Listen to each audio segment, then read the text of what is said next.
Muy bien, vamos a abrir las Biblias a 2 Samuel 11 y vamos a revisar de 6 hasta el fin del capítulo 27.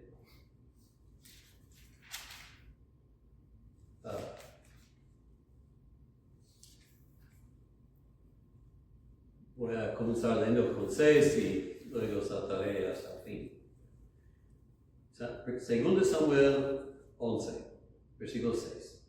Entonces David envió a decir a Joab: envíame a Urías Eteo. Y Joab envió a Urías a David. Cuando Urías vino a él, David le preguntó por la salud de Joab y por la salud del pueblo y por el estado de la guerra. Después dijo David a Urías: desciende a tu casa y lava tus pies. Y saliendo Urías de la casa del rey, le fue enviado presente de la mesa real. Mas Urías durmió a la puerta de la casa del rey con todos los siervos de su señor y no descendió a su casa. E hicieron saber esto a David, diciendo: Urías no ha descendido a su casa. Dijo David a Urías: ¿no has venido de camino? ¿Por qué pues no descendiste a tu casa?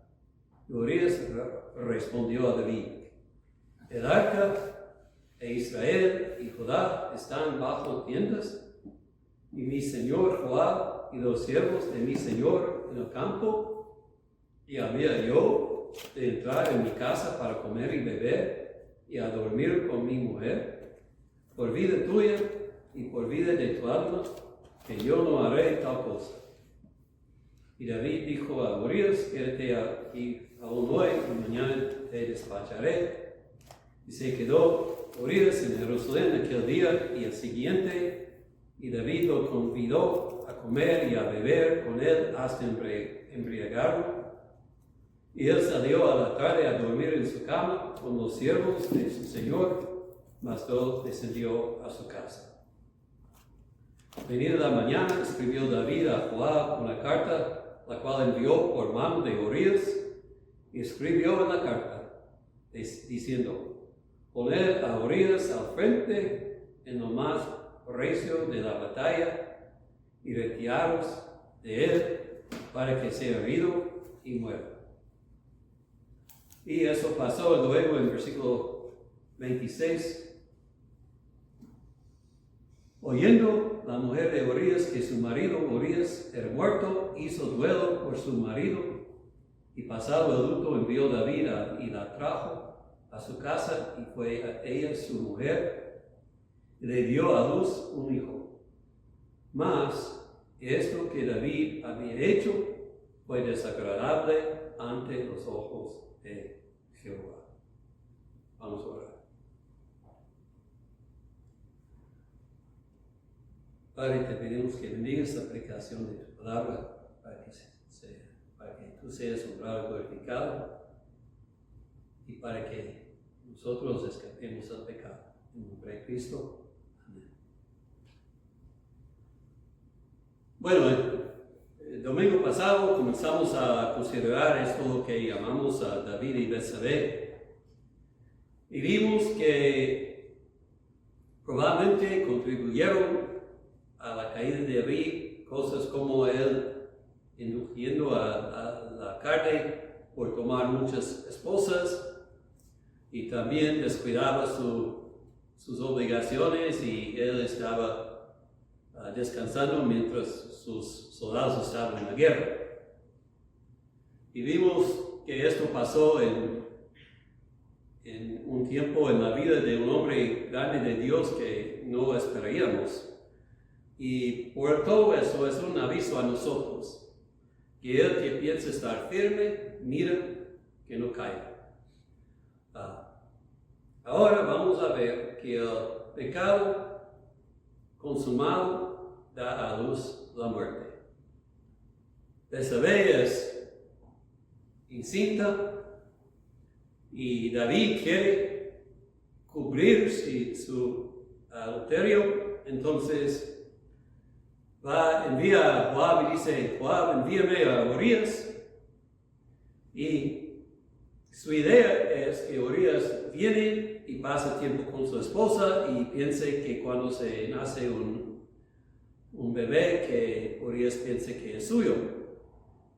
Pero el problema es que Urias es demasiado noble para tomar placer con su mujer cuando sus otros soldados están sufriendo en la frente.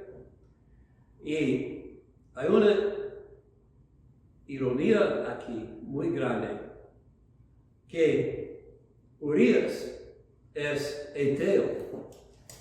Probablemente, pues, de lo que dice el Arca de Israel y todo, él es creyente, pero no es de Israel, pero es más noble y más santo que David en esta ocasión.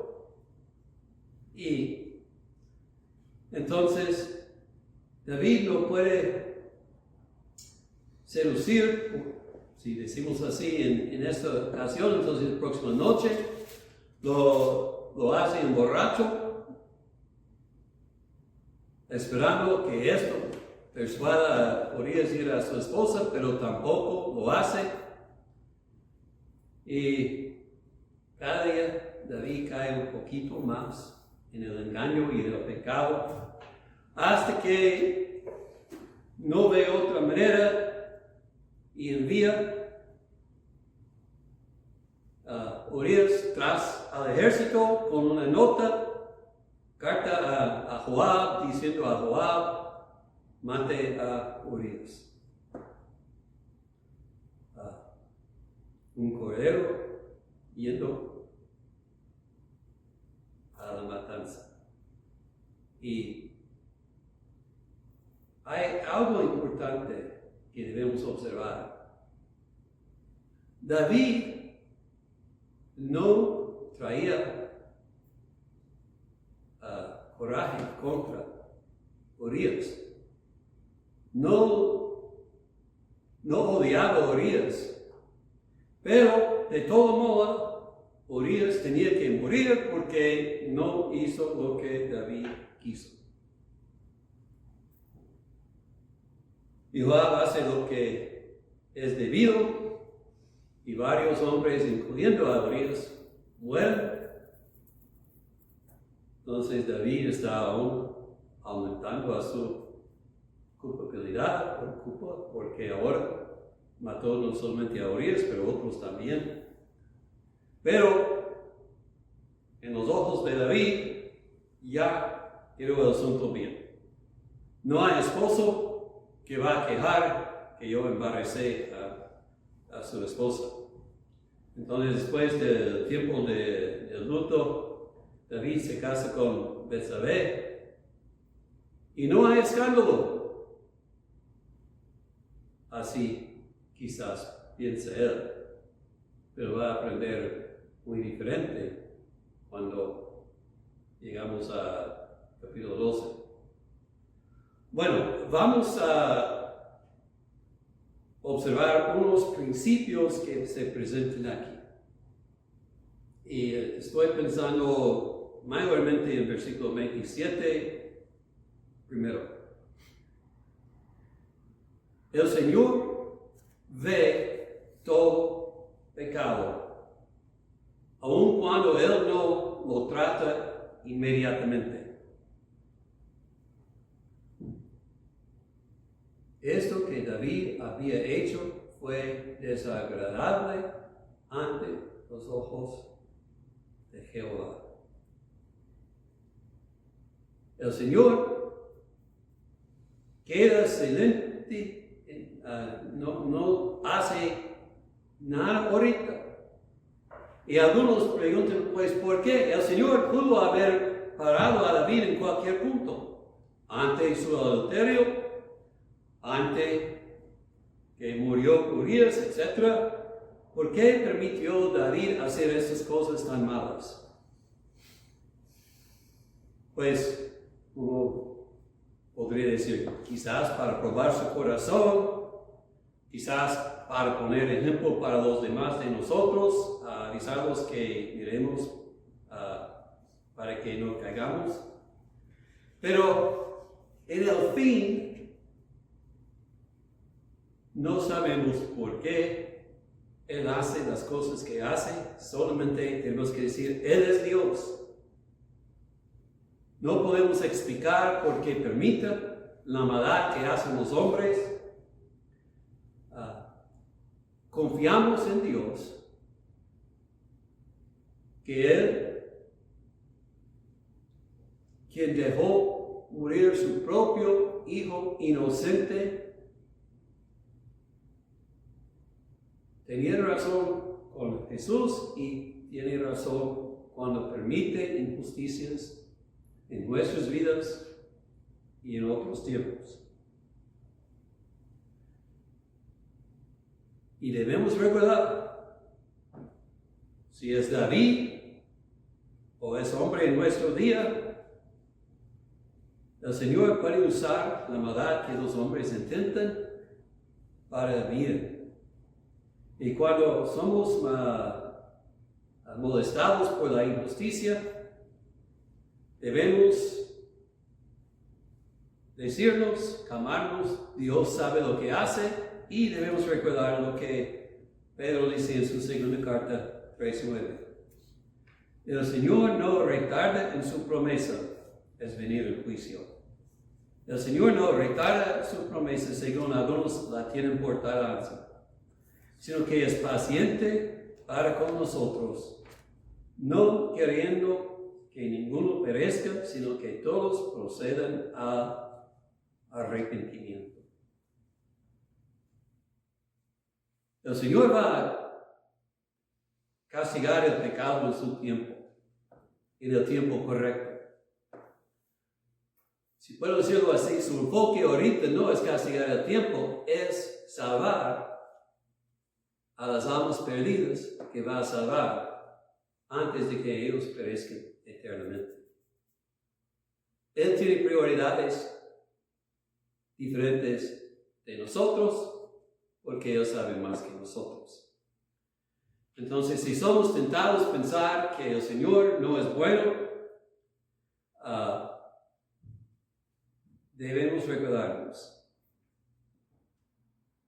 Lo que parece el Señor no hace, cuando parece que el Señor no hace nada y permita mucha maldad, no indica que Él es indiferente, o que no nos ama, o que los que hacen maldad van a escapar a su juicio.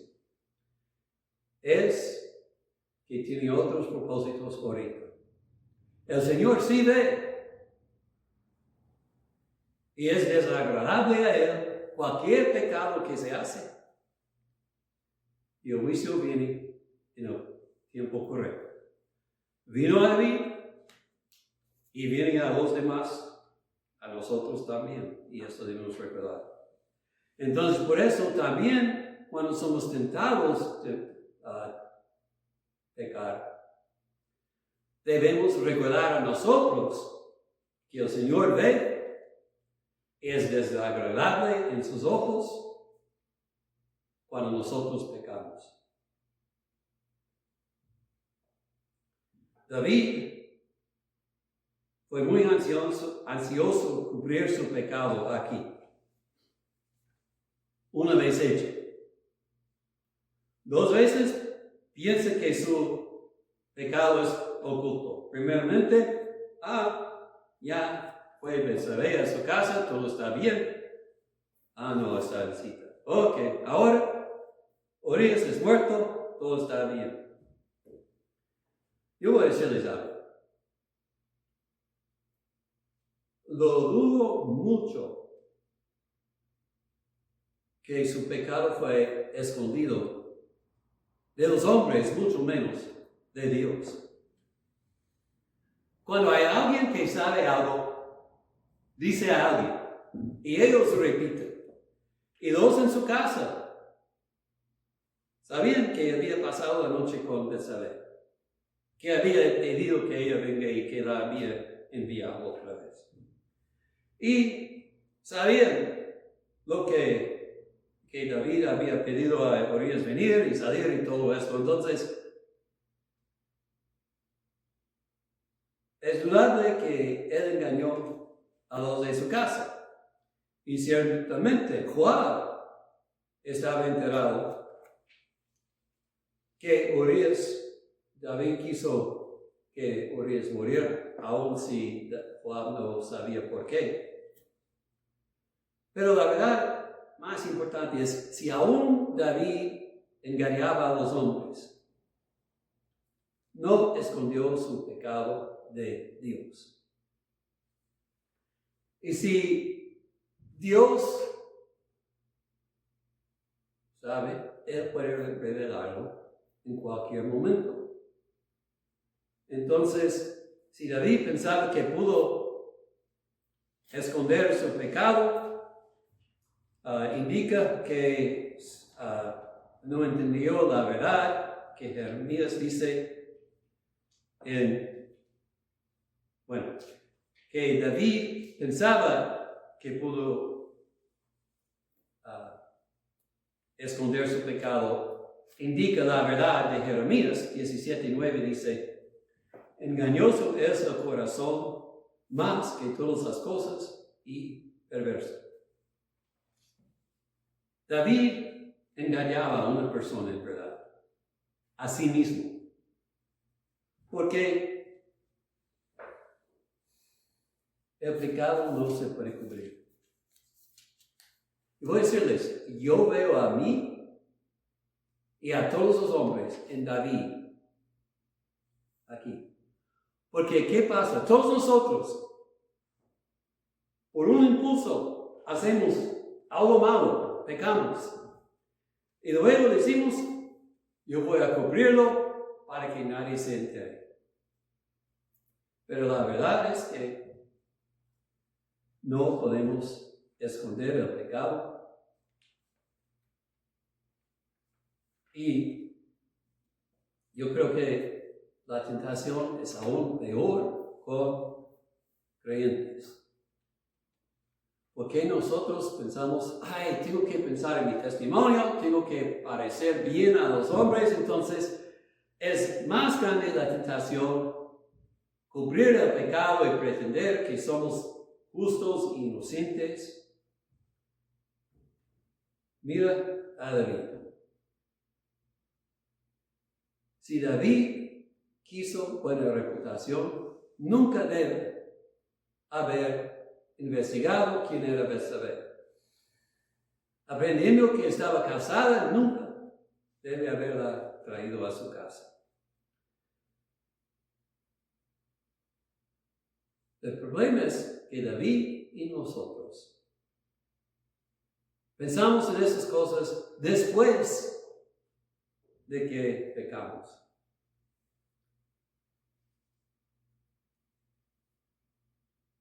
Si caigamos, es mucho mejor que confesemos el pecado que busquemos cubrirlo.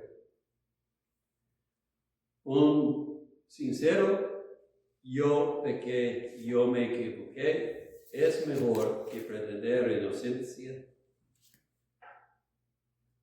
Nosotros todos pecamos. Y voy a decirles la verdad, aunque a veces no lo creo yo mismo. Hacemos menos maldad a nuestra reputación cuando confesamos el pecado en primer lugar que cuando pretendemos esconderlo. Y hacemos mucho menos daño a nuestro testimonio cuando confesamos en lugar de pretenderse ser inocentes y cumplir con esconder el pecado. El Señor ve. Y si lo que hacemos es desagradable ante los ojos de Dios, bueno, se manifiesta en su tiempo.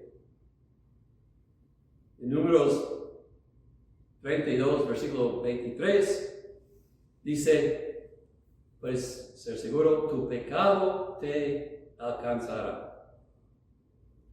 Y es verdad a nosotros como a los demás.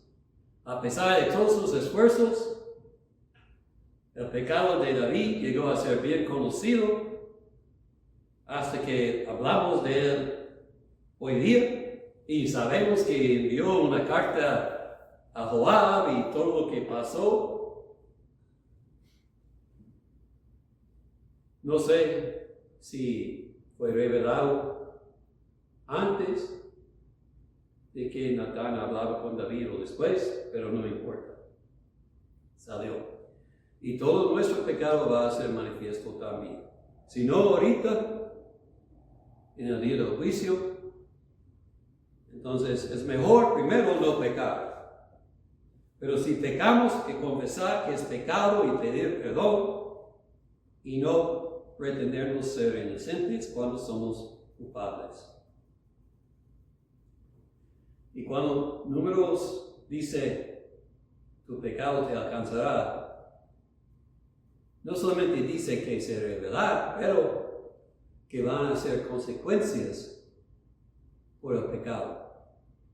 Y vamos a ver que el precio que David pagó fue bien grande. Si él entendió antes lo que su pecado iba a costarle, yo creo que él habría pensado 2 veces antes de pedir a Betsabé a su casa. Bueno, entonces hay que aprender que el pecado se revela y es mejor confesarlo que buscar esconderlo. Ahora, ¿qué debemos aprender? ¿Cómo recordar lo que vimos domingo pasado? Cualquiera puede caer en pecado. Betsabé o David con Betsabé, debo decir, nos manifiesta que un hombre piadoso puede caer en pecado, no importa quién es. Pero en este pasaje vimos que una vez que el pecado nos agarra, no quiere soltarnos y puede llevarnos a peor y peor hasta que el Señor nos libra. Todo que nosotros hacemos para escapar del pecado y sus consecuencias solamente añade nuestra culpa y hace la situación peor y peor. Es con razón que en Romanos 7 Pablo habla de la miseria que el pecado que por nosotros nos causa y habla de la batalla en cada uno de nosotros hay entre el pecado y la justicia y la santidad. Y por eso tenemos que siempre velar y guardar y orar para que no caigamos. Y debemos siempre recordar lo que dice Romanos 7, que no hay ningún bien que mora en mí, es decir, en mi carne. Y si descuido, caigo en una forma u otra. Y cuando caigamos, se va a manifestar tarde o temprano. Oí una historia hace muchos años. Un papá campesino envió al muchacho para sembrar el maíz. Y el muchacho, bien joven, fue corriendo sin cuidado y cayó. Y tiró todo el maíz. Bueno, no quiero recogerlo, pensaba entonces. Cavó y puso todo el maíz abajo de la tierra y cubrió. Y fue y dijo, con tiempo, papá, yo terminé. Bueno, todo estaba bien. Hasta que vino la lluvia, brotó el maíz y el papá entendió todo lo que había pasado. Así que con nosotros, es escondí, nadie se entera. Pero cuando el Señor envía la lluvia, brotan las semillas y se manifiesta. Es mejor confesar que esconder. Y no debemos especialmente dejar que el deseo para una reputación de santidad nos haga pensar que podemos pecar y esconder. Hay un dicho famoso: el pecado te llevará más lejos que quieres ir. Te mantendrá más tiempo del que quieres quedarte. Y te costará más de lo que quieres pagar. Pasó a David. Aquí tenemos un rey poderoso, pero él no pudo controlar los hechos, y el pecado lo llevó de ser adúltero hasta ser asesino.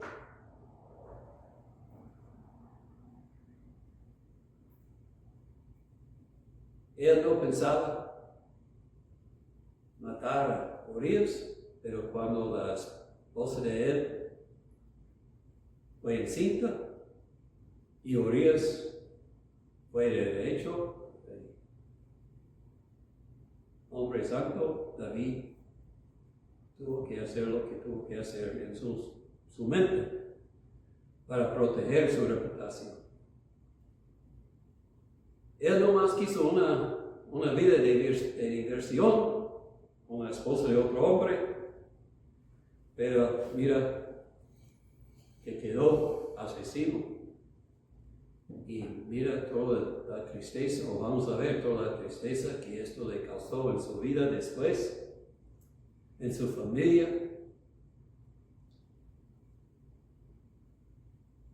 Estoy seguro que si él entendió de antemano el puesto, lo que costaba la boleta en este tren, él nunca habría pagado. Nunca habría comenzado. Pero, como el pez que se pesca con una hormiga, el diablo lo pescó y lo llevó. Y debemos aprender. Si nosotros sentimos deseo hacer algo malo, hay que controlarnos, porque si no, ¿quién sabe dónde llegamos? Y no importa la maldad, puede ser la esposa de otra persona, o puede ser dinero, o honor, o puede ser algo en que pensamos, nadie está sufriendo, ¿qué me importa si hago esto? El pecado es pecado. Y el pecado destruye. Y nosotros pensamos, pues, ¿vale la pena? No. Porque Dios sabe. Y Dios sabe pagar. Y nunca vale la pena pecar. El pecado consumado da a luz la muerte. Debemos meditar también en cómo el pecado puede arruinar nuestro testimonio a alguien cerca de nosotros.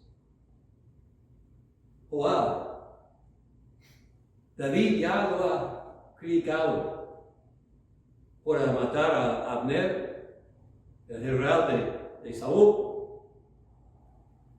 Y David pudo decirle, tú andas mal, debes seguir mi ejemplo, pero ahora, ¿qué puede decir David a Joab? Joab le va a decir, tú eres bien religioso y tú eres igual que yo. ¿Cómo podemos nosotros decir a alguien, Cristo me ha cambiado cuando vivo en el pecado, cuando saben que estoy haciendo escondido? en mi vida. Cuando saben que estoy negando que lo que yo hago es malo, aunque digo que ellos necesitan a Cristo. No importa quién eres o quién soy yo. Si caigamos en el pecado, hay una cosa a hacer. Reconocer el pecado, confesarlo a Dios y pedir su perdón. Y la única manera en que podemos ser perdonados es confiar en la sangre de Jesucristo. Jesucristo solamente puede perdonarnos y quitar nuestro pecado y purificarnos de toda injusticia. Entonces vamos a mirar a Él y pedirlo que nos convence de cualquier cosa en nuestra vida que es pecado y que nos guíe a confesarlo y abandonarlo y buscar vivir de una manera que lo agrada, que no es desagradable ante los ojos de Dios. Oramos. Padre, te pedimos, perdónanos, límpianos. Tú sabes el pecado que está en nuestras vidas.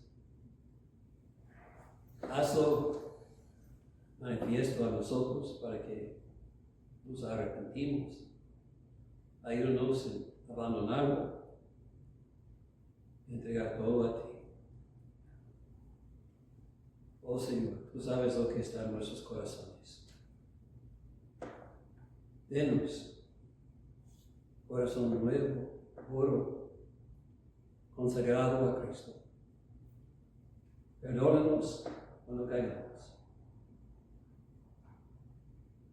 Ayúdanos a andar en justicia y en arrepentimiento. En el nombre de Cristo Jesús.